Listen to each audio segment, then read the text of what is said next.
Olenka, and today I would love to show you how to make Parker rolls.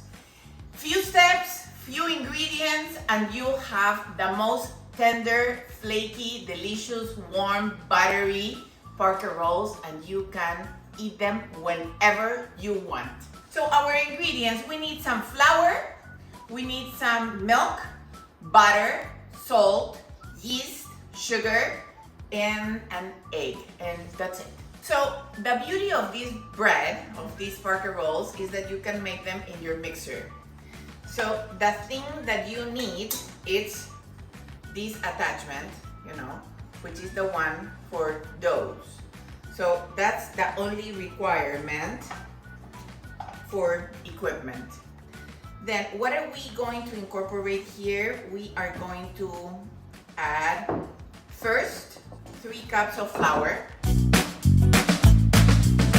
And then after the 3 cups of flour, we are going to add the rest of our ingredients. It's that simple. The sugar, the yeast, and we have the butter, and we have the salt, 1 egg, and our warm milk. And that's it. I'm gonna warm up the milk. And now my milk is warm, not hot, but warm. So I'll add it in here. I am going to start in very slow, okay?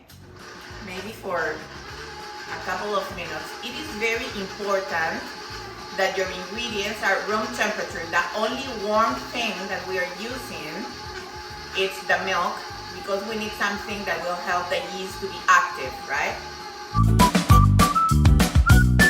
Now, my dough has been incorporated, and this is the time when I am going to start adding 1 additional cup of flour, but in half. First, half, okay? And then I'm gonna give it some time, and then we'll add the other half. Now, I am going to speed up a little bit, and I am going to let all of these ingredients be best friends. What we are looking for is to form a ball, but that one is obviously still wet. It should be sticky, but not like that. So we're gonna help the dough, and we're going to add a little bit of flour, and then that will help to have this just ball that we can literally take out and transfer. But we need all of these ingredients, to be all contained in a ball. And it's happening, see? Okay, what are we looking for? We want the dough to be lightly sticky to the touch, but as you can see, my hands are coming out clean. So I'm not having any excess of dough in my hands, and that's exactly what we need. Now, we're going to grab a clean bowl, and we're going to add a little bit of oil in here, okay? And now we are going to remove the dough from the mixer. You just pull, right? This, the dough is coming out, and you have this ball of dough. See? Once again, you can see I do not have any of the dough sticking in my hands, and this is exactly what we need.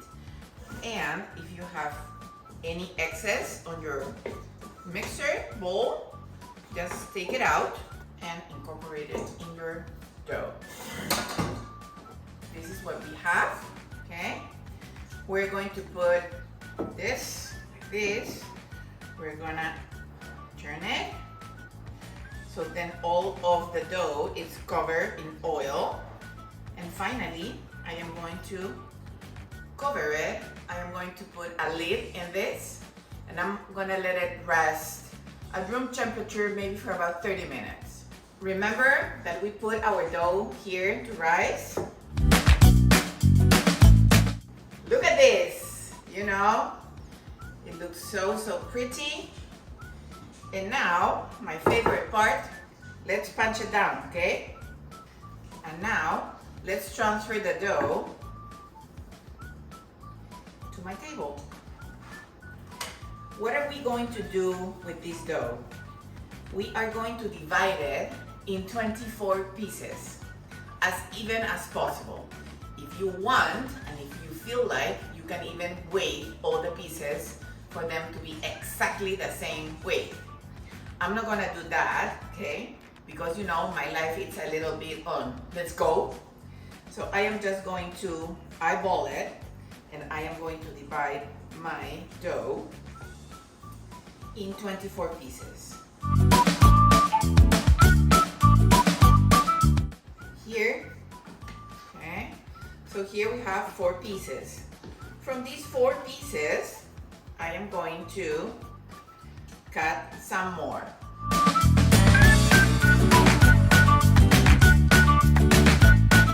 Once I divide my pieces of dough, we are going to make little balls like this, and we're going to keep working with all the dough.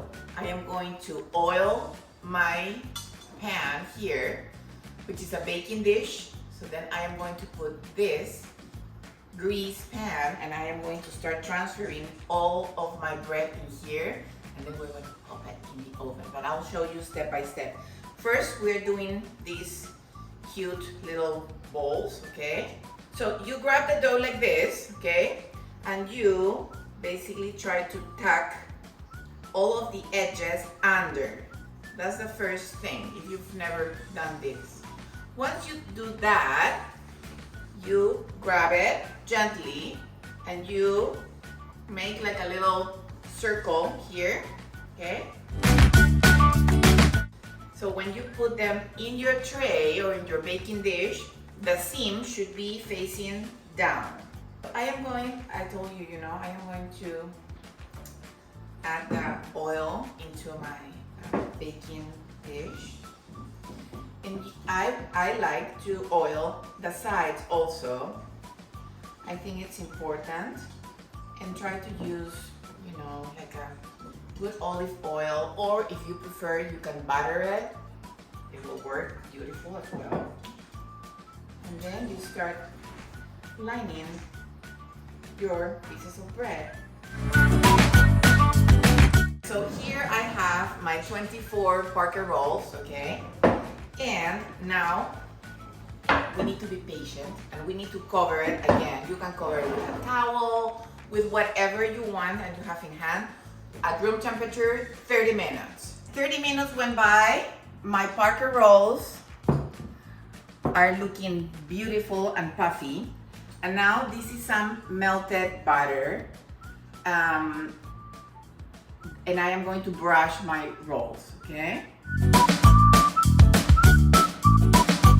And now for the final touch, I am going to sprinkle a little bit of flaky salt. It's just a little bit. You don't need to put a lot of salt. But those thick, flaky pieces of salt will definitely add to your flavor and the look actually. And now I am going to put my Parker rolls into the oven for about 12 to 15 minutes and then I'll see you. Parker rolls. My Parker rolls are ready. They look delicious. They smell heavenly. They are very puffy. And the good thing is that I don't have really to transfer them to anything else because I can just put them like this at the table, which is great, right? And now I think that we need to try it, right?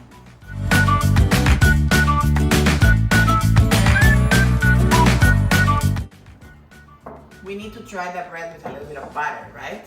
Because we do not have enough butter here.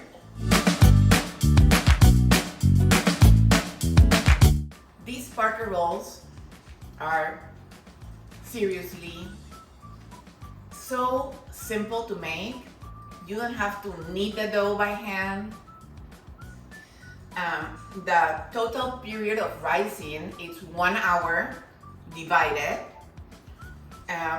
You can make it 1 day in advance, by the way, and then you can put it in the refrigerator and it will be perfect for whenever you need to put it in the oven. And the good thing is, if for any reason you have some leftovers, you put them in a Ziploc baggie, put them in the freezer, and they are going to be perfect for you for when you need it. So my friends, I don't know if you're planning on making this recipe for Thanksgiving, for Christmas, for 4th of July, for your birthday, for your anniversary, or just because, but my friends, you're gonna absolutely love it. Believe me, this is a keeper. Keep it in your repertoire because definitely it's something that you can pass to your next generation. That good, okay? So my friends, once again, thank you so much for following me, for watching. Remember, use your secret weapon, use your love all the time, no matter what, right? And stay true to yourself, love yourself, embrace yourself, and empower the rest of the people that cares about you. So, lots of kisses, lots of love, and see you soon.